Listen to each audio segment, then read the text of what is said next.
Hello, welcome to another episode of the Chaplain's Den. Today we're asking the question, are demons real? This is something that somebody I was talking to had asked the question right around the time of Halloween. And it's interesting that this is one of those things that, we've entered a time period where people debate God, people debate Satan, and yet very few people debate demons. Demons have seemed to be an entity that everyone has some level of fear or recognition of, and of course in society, we talk about somebody's dealing with their personal demons, or they're struggling with their demons. They need help with their demons. It's all there's a lot of stuff that's just in normal society.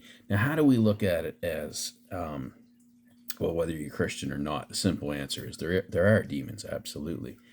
Now, for Christians, you should be completely aware that there are, because if you read any one of the Gospels, you'll see not only Jesus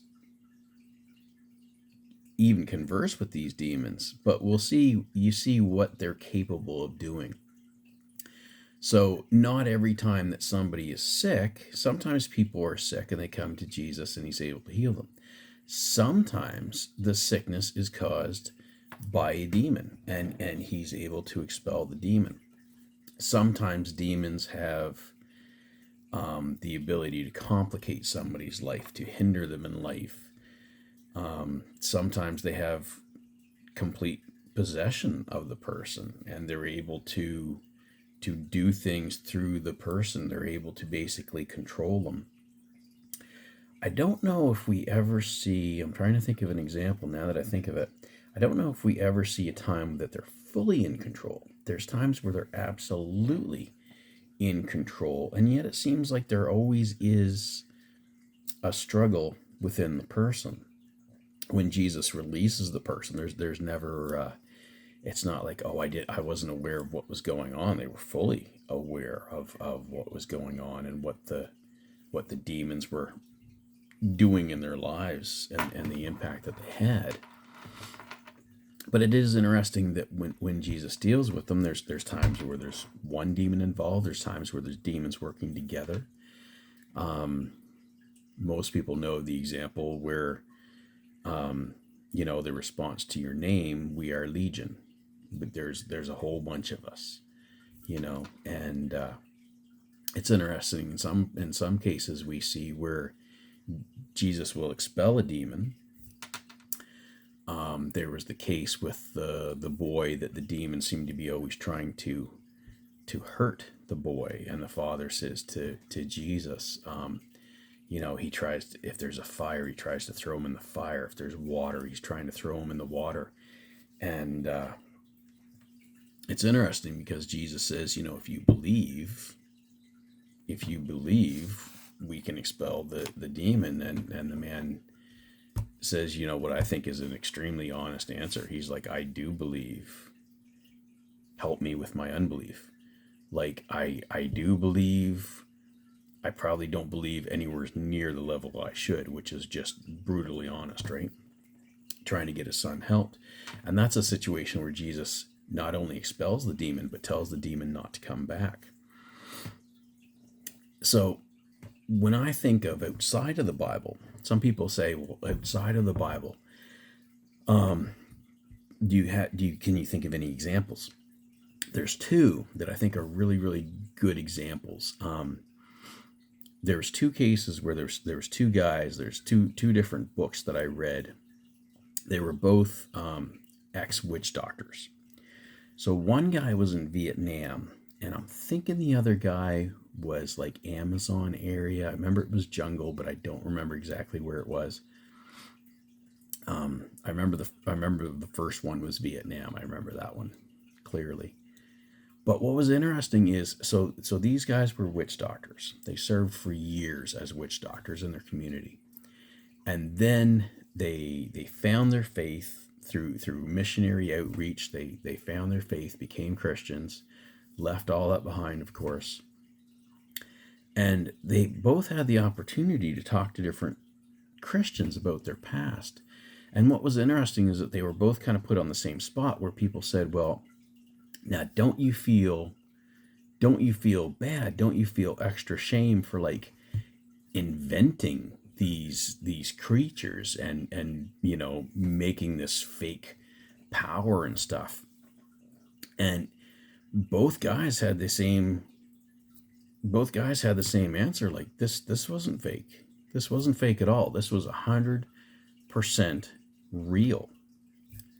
So they both had very similar stories in that there was an entity that was known in their area. There was a place where nobody wanted to go.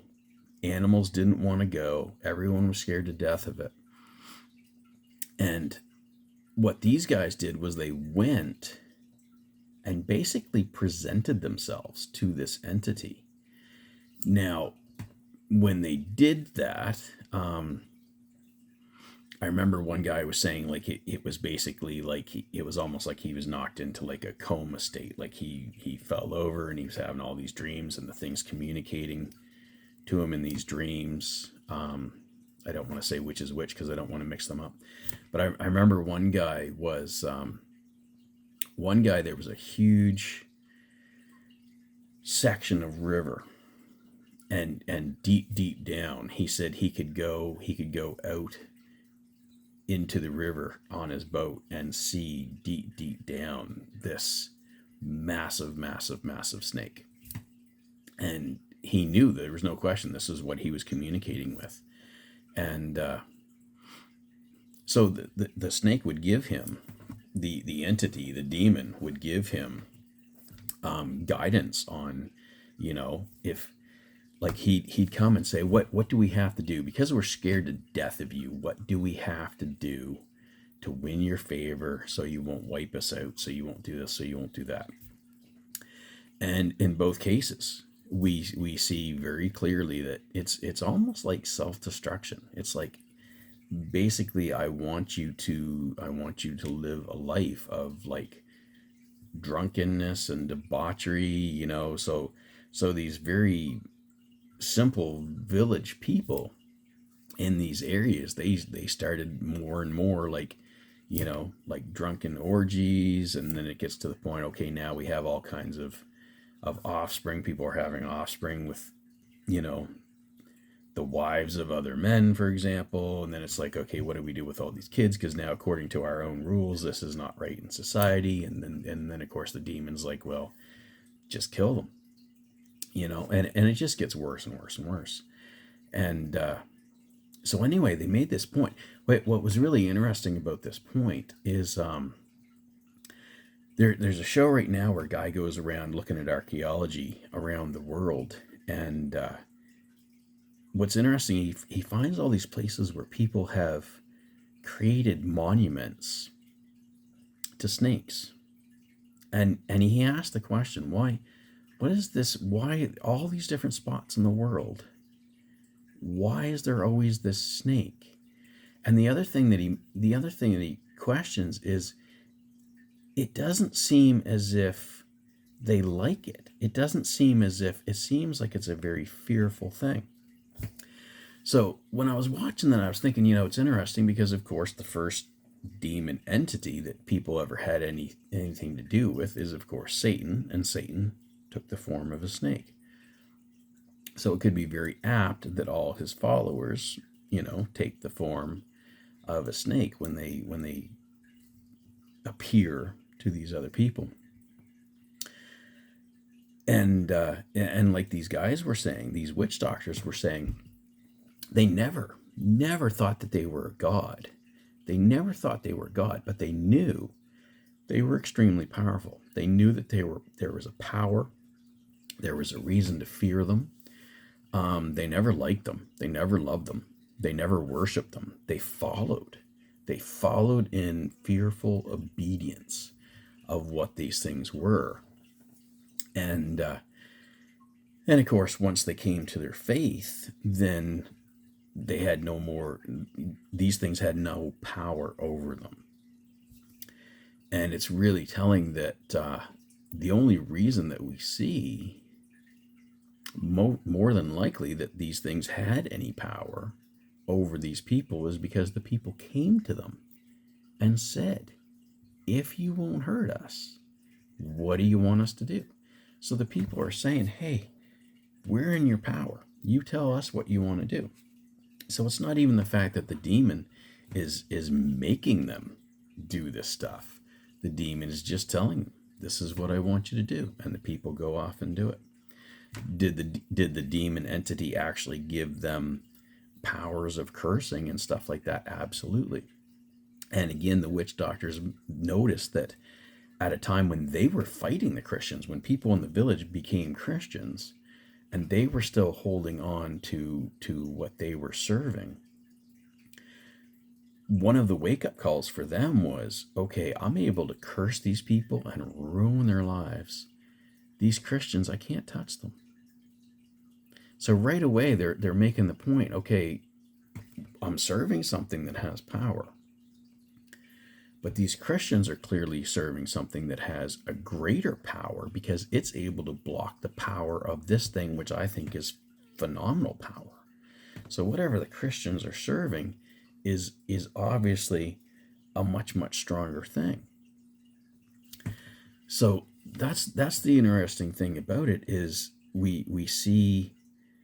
Now I'm not saying that everyone has demons. Like I said, not everyone who is ill has a demon. That's not the way it works. But it's interesting to see when we think about the Holy Spirit coming into our body, the Holy Spirit coming into our spirit, that immediately there's the battle between our natural spirit and the Holy Spirit, and the more the Holy Spirit comes in, the more the evil goes out. And while we continue to wrestle with that our whole lives, I mean, we see that there are points that absolutely, because we are followers of Christ, that evil has its limitations. Evil has its limitations. But I think that's an important thing for people, that if you're a Christian, realize that is, they don't have power over you. They don't have power over you because they can't curse you because Christ has blessed you. They can't possess you because the Holy Spirit is possessing you. It's not taking control of you, but the more that you give your life to it, the more that it comes into your life, the more it's going to push everything else out. They can't live together. They just can't simply live together. But it is important that we realize that, because I find a lot of Christians today want to look at things like, Satan himself is something that people begin to, there's people that don't question God, and yet they think Satan's fake. There's people who think that Satan's real, but they think God's fake. And it's kind of like, it's it's all the same story. It's all part of the reality of it. And it's not something that we have to be fearful of, but it is something that we should be absolutely aware of. So this has been another episode of the Chaplain's Den. Thank you for tuning in, and God bless you on your journey, and I hope this helps.